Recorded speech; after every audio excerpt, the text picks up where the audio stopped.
And hello again, and here we are back in my garage for another episode on the Mark II project. At the end of the last video, I did say that I think I can probably make up about 80 or 90% of the wiring on the bike, even though I've not yet got an engine. Because with the engine, all I really do is add, let me see, ignition and charging system. That's about it really. So everything else I can continue working on the bike and get that done. And so to that end, I need to select and buy all the various components that I need to fit on the bike before we can begin. And that's what I've been doing in the last week or so. So behind me here, I've got quite a few parts that have recently arrived. And the first one here is a box. In this box is a pair of standard, let me just open the packet here, standard indicators for a Mark II.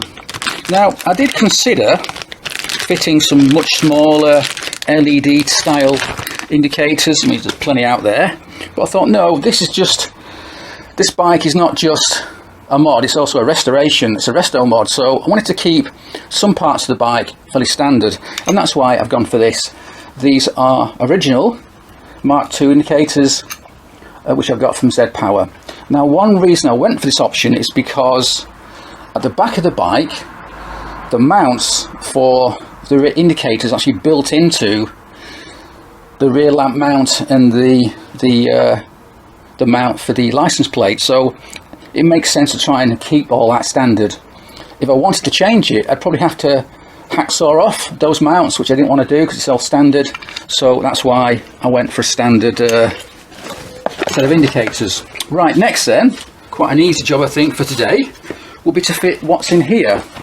What's in here are a pair of coils from Dynatech. I've used these before, so hopefully these will go on quite easily, but I suspect I might have to have some spaces made up to fit into the bike, but I don't know yet. That's what I had to do with the 1170, although that said, the mounts on the 1170 were completely non-standard. We have to make them, so I'm not sure yet if these will fit straight on or whether we've got to make some special spaces. But yeah, pretty nice kit.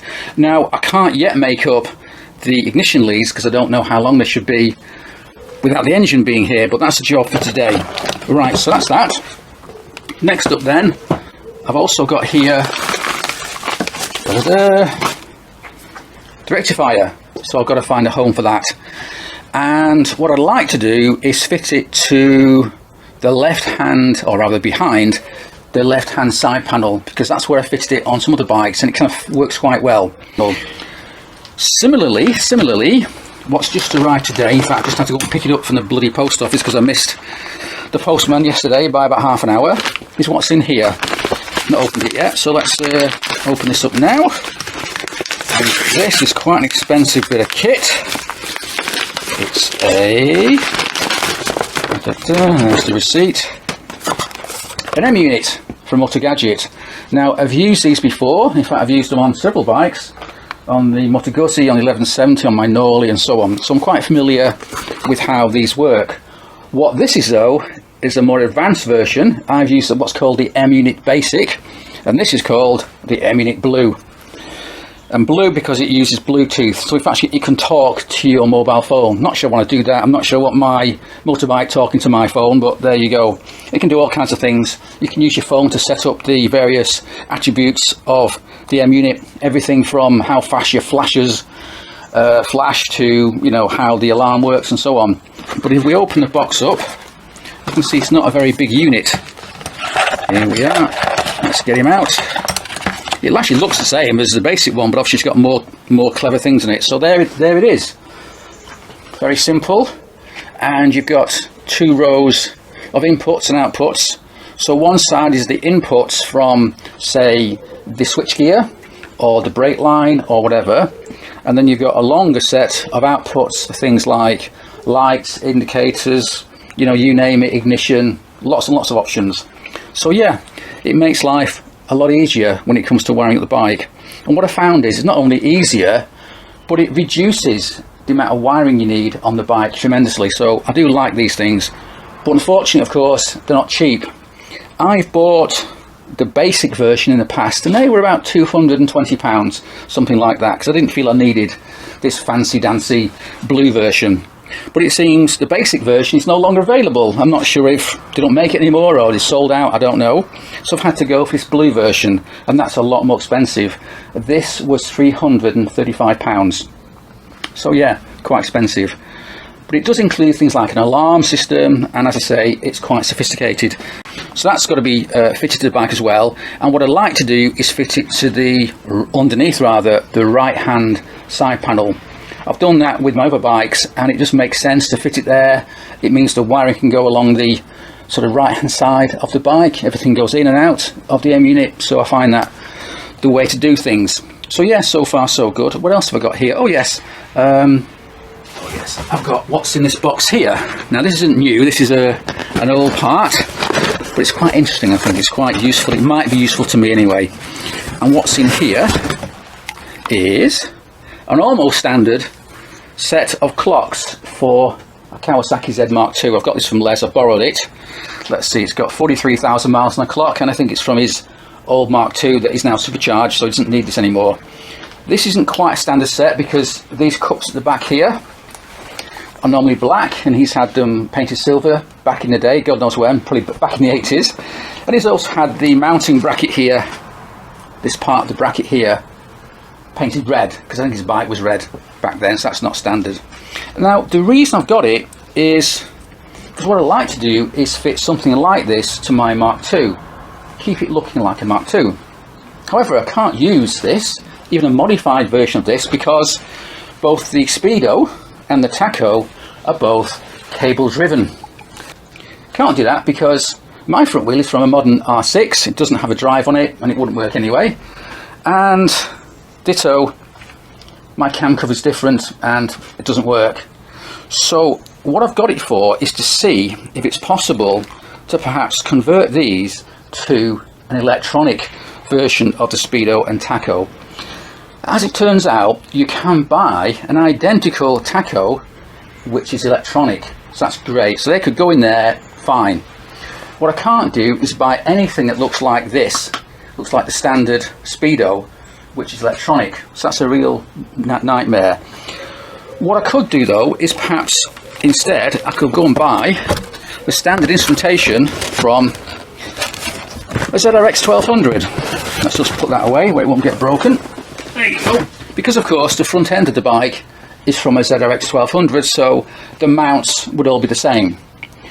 But sadly, those instruments also have a manual, a mechanical drive from the front wheel, so I can't use the Speedo, so I've got the same problem again. So right now I'm not sure what to do about the Speedo and Taco arrangement. What I've also got to do yet is to buy the switchgear for the bike. Because I've got an M-Unit, I need to buy, or I'm going to buy, the Moto Gadget switches that match with the M-Unit, and I really like the ones I've got on my other bikes. And what I like about them is they come pre-wired, because the wires are so tiny. Trying to wire up and solder up the connections inside switches is a nightmare. I tried to do it before with a different kind of switch and it's just like a nightmare. So I'm going to stick with my micro switches that I've used on lots of different bikes, and then away we go. To do that, of course, I need to drill holes in the rental bars, 2 holes either side and 1 hole underneath to let the wires out. As it turns out, my new rental bars turned up. Let me just go and get it over here, it's hanging up. Now I wasn't too keen on the gold handlebars when I first got the bike, but over time I've kind of got used to them, and I think the gold does now match quite well with the gold with the pinstripes on the bodywork and also the gold R1 wheels that I've got on the bike. So I think overall it won't look too bad. Also, of course, when I've got the controls in place, the grips and so on, you know, it won't look as gold as it does here. So that should be fine, that should be fine. Right, so it was raining earlier on, but now the rain stopped, so we'll just let the ground dry a little bit and then we'll wheel the Mark II out on the drive and we can get some work done. And so now with the bike out on the drive in the sunshine, we can make a start by removing the tank and the side panels. And so I've just checked to see if this rectifier will fit on the pre-drilled holes already in the chassis, and guess what, it does. So it goes something like that, and the holes line up pretty well, so I think that's a win. So the rectifier can go here, and probably the M-Unit Blue can go on the far side. Bit of a change, but I'm quite happy with that because it means I don't have to drill any extra holes on this side of the bike, and that's always a good thing. So yeah, let's get some bolts in place and we'll get it on the bike. And so there we've got the new rectifier in place. Only slight problem is I've used the top mount here to bolt it into place, which normally is used by this top mount here to mount this outer cover. Now, as it turns out, I don't think I need this cover anyway, because normally there are some quite fragile parts, electrical parts in this area, such as, say, the flasher unit, fuse box, that sort of thing, which I don't need anymore because I've got my fancy new M-Unit Blue here, which is now going to live on the other side of the bike behind the right-hand side panel. So really, I don't need this, I don't think. Also, because I won't be using a standard airbox, there should be plenty of fresh air coming in from the front of the bike, getting around here to cool the rectifier, because rectifiers like to be kept cool. So overall, yeah, I'm pretty happy with that. And I've also saved about £1 of weight by not having this. So yeah, so far so good. And so now moving on to the right hand side of the bike, I've got these two threaded holes already, so it would be nice if I could use those holes to mount my new M-Unit, but of course when you put it on there, the holes don't quite line up. I mean, they're close, but I don't think we're there yet. Now what I think I could do perhaps is make a steel plate or an aluminium plate, bolt it to this, and then bolt my M-Unit to the steel plate. That way I don't have to drill additional holes in this nice powder coat. And so moving on then, I brought back the headlamp mount from Jeff's so I can do a test fit and work out how I want these billet pieces to be shaped to match the front end, because it's clear when it's mounted, this back edge here is not in line with the fork stanchion. Right, so what's happening at the moment is the hole here that mounts the headlamp shell is only 8mm, and it needs to be 10mm because I'm going to fit one of these, in fact two of these either side. These are the standard mounts from a Mk2 for the front indicators, so they'll go on here like so, something like that anyway. Yeah, so I'll have to drill these out to 10.5mm when I get a chance, when I've taken this off here. So what I'm going to do next, let's just put that away, is carefully mark with some tape the angle at which I want this back angle to be to match the fork stanchions, because right now it's out and it looks quite odd. Then of course, once I've drilled it and got it all sorted out, I'll take it back to Jeff's and we can shape this part of the ear here, because it's all angular right now. It needs to be curved to match obviously the standard bike, and also we can probably take a bit of weight out of those brackets as well. But overall, yeah, I'm pretty happy with it.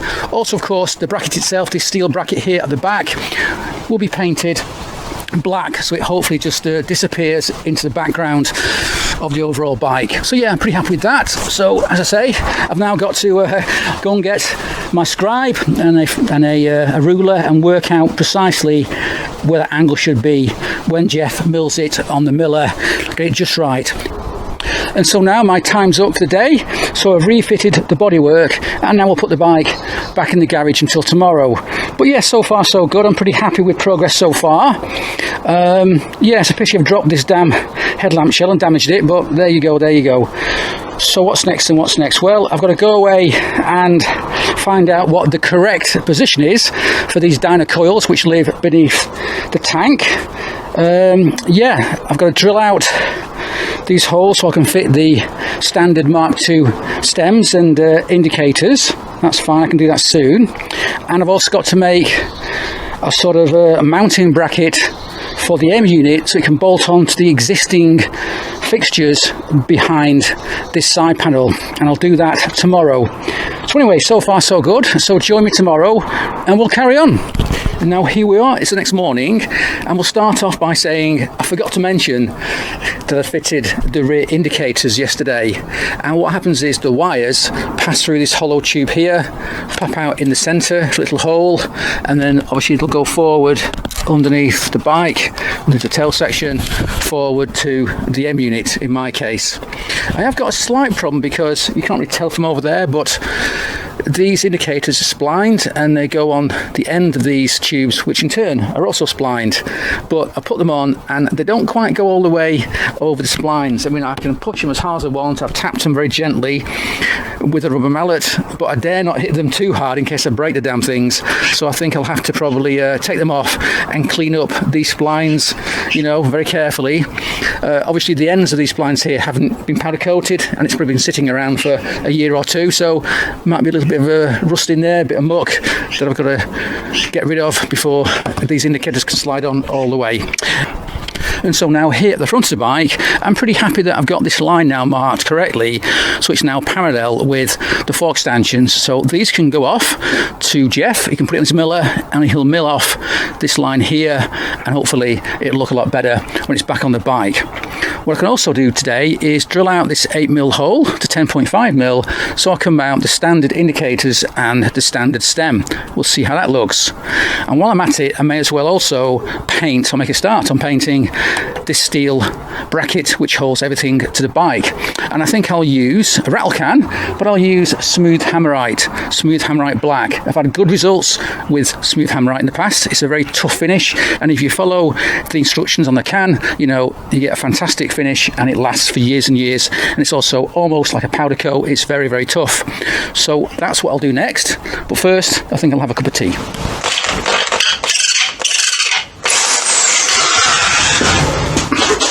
Okay, so I've now widened this hole so it'll take my new indicator stem, but that's not enough because as you can see this stem has a sort of diamond shaped boss on the end of it, so we'll have to machine a similar diamond shaped hole in this so it can take this standard boss. And the reason why that's on there is because it stops it from spinning around when it's on the bike, which is quite a good idea. And in fact, if we look at the rubber mounts for the headlamp, you can see it's also got this diamond shape. So what happens is that will go in there, and hopefully if I push it hard enough it'll go in, and now it can't spin, it can't turn. So that's a good idea, but it means this also needs to have that diamond shaped hole in it. So that's a job for Jeff, I think, his miller, because I'm not going to spend hours and hours carefully hacksawing out a shape and drilling it and refining it. So next I need to make a mount for the M-unit so it can live behind this side panel. I've come up with an idea and I've done some measurements, and since I've got to go and see Jeff today anyway, I may as well take those measurements with me and he can knock something up while I'm there, or I can, because he's obviously got far more equipment than I have. So we'll continue this video over at Jeff's workshop in about half an hour. Right, so here we are back at Jeff's workshop again, and we're going through the different things that I need to do, including making the bracket to mount this to the frame without having to drill the frame and put new holes in it. So we found this bit of spare, mind the Einstein's equation on that side, aluminium from your spares department, and having talked about it for a bit, we've come up with an idea. High quality. Same idea as my idea. So as you can see, Jeff has carefully written on there all the high-tech numbers we need to find out, and basically what will happen is, in a low-tech marker pen. Yeah. This will be bolted to this, and this will be threaded. And then to bolt this in turn to the frame, we'll use countersunk bolts, so they'll be flush with this. So that's that. So that way we can get them together. Unfortunately, actually, the distances are quite close. This here is, let me get it right, 74mm distance, centre to centre for the holes, and the one on, or the two holes on the frame are 69, so pretty damn close. So we'll have to bit of jiggery pokery for that, so that's fine, that's ongoing right now. Brought him down a coil. We need a couple of spaces, in fact 4 spaces to make up this gap here, that's why that's here. Had a bit of an issue, as you know, with this. this sort of diamond shaped, which goes in here. As you can see, it doesn't work very well. So I thought we'd have to somehow file or cut a diamond shaped hole in here, but it turns out we don't have to. There's a cunning plan. We won't say what it is yet. We can't do that because so we've got a cunning plan. You've got to adjust your light. Yeah, because once it's in, trouble, we won't be able to adjust the headlamp in terms of the angle. So we've got a better plan now. We've come up with a different plan, which should be easier to do. So that's great. And yeah, that's about it. So Jeff's had a bit of a brainwave. A brainwave.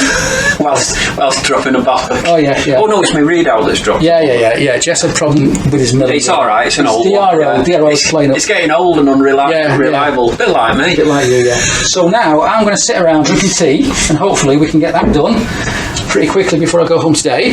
And we may even be able to find some suitable spaces in Jeff's massive spares department that he's made 20-30 years ago that might just work for this. And if not, I'll have to wait and we'll get some machined up. Right, so that's that. We can have a quick look. Yeah, and now it's time for me to do nothing while you let's leave that there. Sort that out.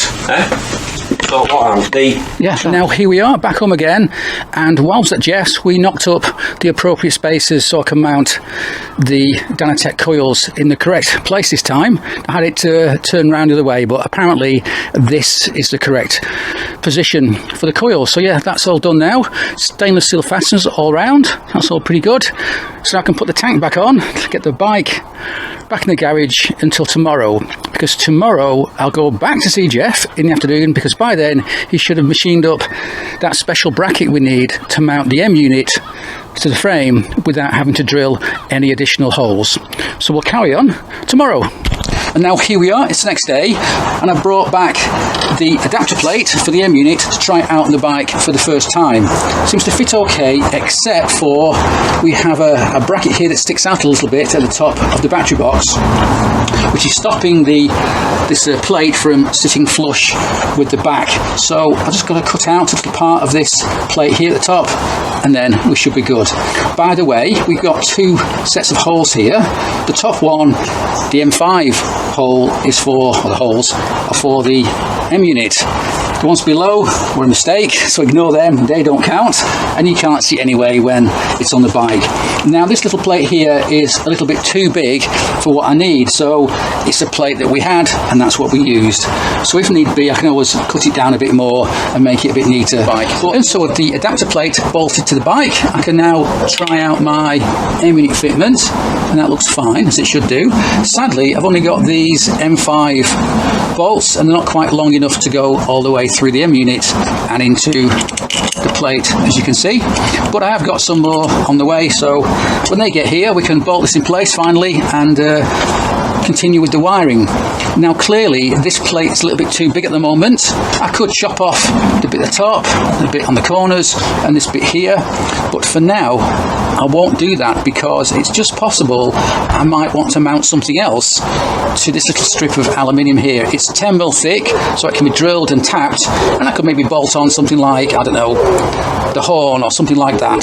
So for now we'll leave that as is, but when it's all finished I will shape it just right, and then we'll get this piece here either powder coated or hard anodized or something like that. But yeah, a good start. And so now let's carry on and see what else we can do. And what's next is this. I've just finished painting the bracket we made to fit the headlamp to the ZRX front end. I've sprayed it in 3 or 4 coats of smooth hammerite, very tough finish, and if you follow the instructions on the back of the tin, it does work very well. So that's now looking pretty good. But I'm not going to fit it yet, because of course I don't yet have the ears fully machined to fit the headlamp to the front end of the bike. I've also ordered a few more parts that are due to come in the next few days, including instrumentation for the bike. I decided not to go for those old-fashioned standard-ish OE speedo tacho. Just doesn't work for the bike, and it'd be a huge amount of work to try and convert them to electronic, so we're going for a different option. I've also ordered the Moto Gadget switchgear. That'll be here soon as well, so when that arrives we can drill my new rental bars, not these but the new ones, and get them on the bike. And then of course I can fit things like the Hell mass cylinders, the throttle and so on, and it'll start looking like a bike at last. Of course there's a limit to what I can do because I haven't got the engine yet, so that's something we just have to wait for. But what I can do once those parts are here is start to design the wiring harness with a pen and paper, draw it all out as neat as I can, and then make a start actually making it and fitting it on the bike. So that's what's next. And so when it comes to wiring, I have already made a start yesterday by drawing up a very simple wiring diagram for the bike. Now, this is far from being finished because there are still some open questions with the wiring that I don't know the answer to yet. So, for example, when I ordered the M-Unit Blue, I also wanted to order a keyless ignition system that works with the M-Unit. It's called an RFID system, but it wasn't in stock, so I have to wait for that. So I can't work out yet how the wiring works with the M-Unit and the rest of the bike for that particular part. Similarly, I also want perhaps to use a GPS sensor for the speedo. I did try and use one once before for the 1170 here, but it all went wrong because I cut the wiring right down to fit it on the bike, and I think what I cut down was actually the antenna for the GPS, so I didn't think it would work. So again, I want to buy one of them, but right now it's not in stock. I've also still got an open question about the GPS sensors or senders, because I get conflicting information about whether or not they need an open view of the sky to work, or whether perhaps you can fit them, I don't know, underneath your seat or underneath the tail section and they'll still work. And some people say, yeah, they still work, and some people say, no, you've got to have a clear view of the sky. So if it's the latter, that makes my life a bit more difficult, because whenever you put this little box which has got a clear view of the sky where it doesn't look really awful on the bike, I don't know. So that's still a bit of an open question.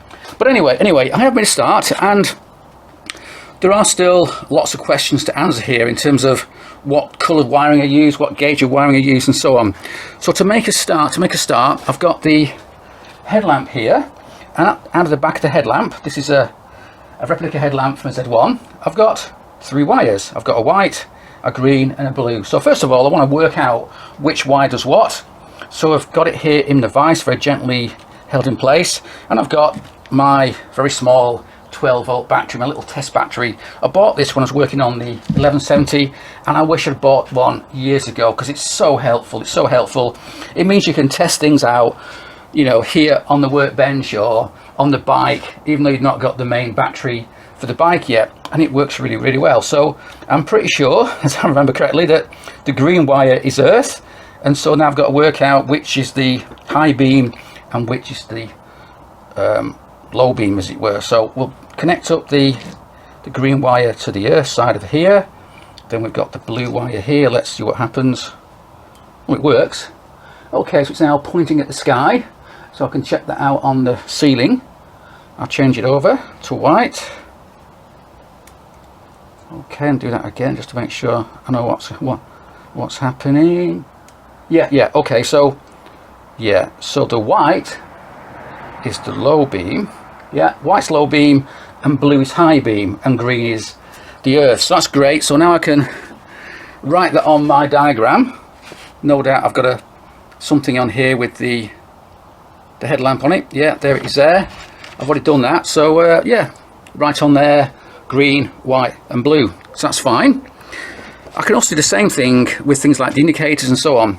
That said, I think the indicators only have one wire. That means that'll be the power line going in, and the earth will be the earth to the frame where the indicator bolts onto the frame. It doesn't have a separate earth wire.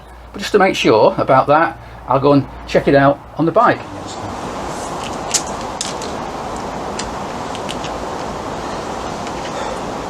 And so here at the back of the bike, I've got my 12-volt test battery, of course.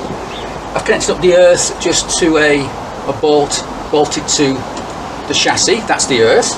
And now I've got my live connector here, my little test. So the wires are here. This is for the left-hand one. So if I connect it together, that should light up. And it does. That's great. The other one, that's fine. At least now I know that the bulbs are okay and not broken. So that's a win. Now in this case both the wires are black, so I have to make sure I label these things up correctly when I wire it up so that I don't get them mixed up. So that's no real problem. And so the tail section removed, I can see I've got 3 wires coming out of the rear light, as well as this earth lead here, which is what I connected to for the indicators. So we'll ignore that for now.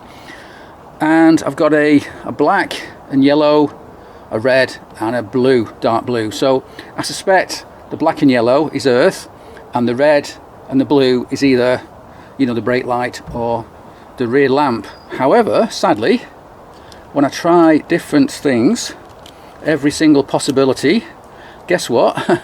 Nothing happens at all. So I've tried all possibilities and the rear light doesn't work. So I suspect either I've not got a bulb in there or the bulb's broken. So let me take this cover off and we'll investigate further. But it's really helpful to find out these things before you start, you know, trying to rewire the whole bike.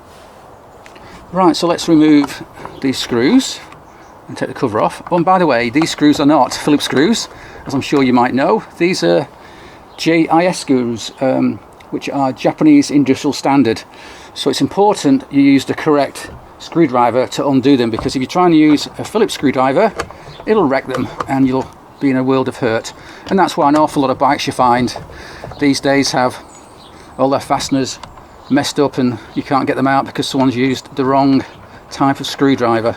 And in fact, recently I have treated myself to a whole set of these GIS screwdrivers here, and these are made by a company called Vessel, yeah, Vessel, really good quality, and as I say, these are JIS standard, so very helpful if you've got a Japanese bike. And I do recommend these screwdrivers. I've got about 4 different sizes, but this little one here seems to do most of the sizing I need on a Japanese motorbike. Anyway, so let's get them off there. Oh yeah, that's why it doesn't work. I've got no bulbs, so that explains things. I should have realised that because I fitted that some time ago. So yeah, no bulbs, so that's an order I've got to put in with Z-Power. Next time I order some parts, I'll order a pair of bulbs. Oh well, live and learn. So let's move on. And so, as you can see, there's an awful lot of work required to completely wire up the bike, particularly when I'm using aftermarket parts like the M-Unit and RFID, keyless ignition, and so on and so on. So I do have new parts arriving later on this week. I've got the switch gear arriving, the new speedo tacho unit, and so on. So when they arrive, I can really crack on and continue with the wiring. But for now, it's just sort of baby steps, but we are making progress.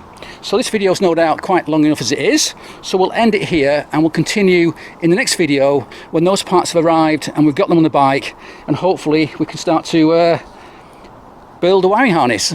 So anyway, thanks for watching and cheers.